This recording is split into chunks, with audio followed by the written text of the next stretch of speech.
Trish, a fair bit of initiative to come up with an idea like this.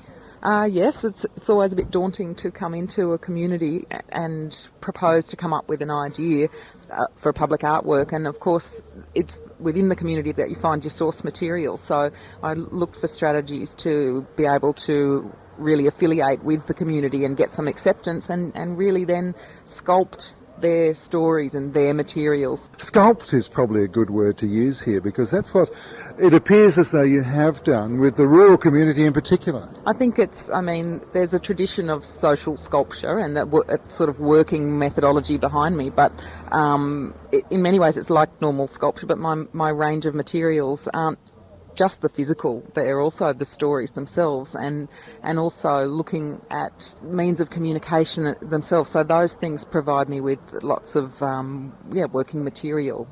Well, those materials you're talking about, we've got barbed wire, I think, and a postcard and mailboxes. Well, one of the first ideas was to work with a series of photographs, so and a way of putting some language into those photographs which could demonstrate what people produced, a way that I could do the same thing with each different person, and something in common across all the properties were just wire fences. So I decided to write with fencing wire into the fences, and that became the backdrop for the postcard series.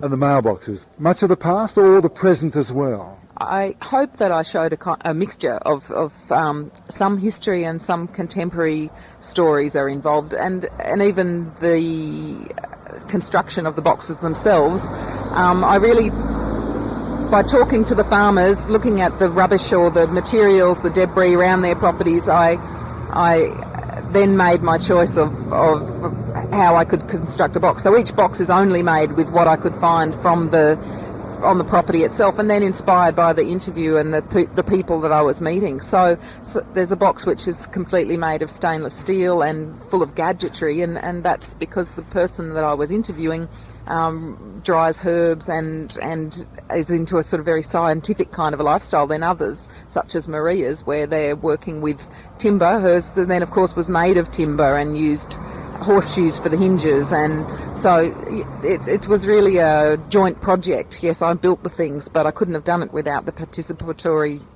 interaction of the community. The funniest night was the night we came home. Emily had been at preschool and I'd been in town all day, and David rang me and said, "Can you get some tea and take away?"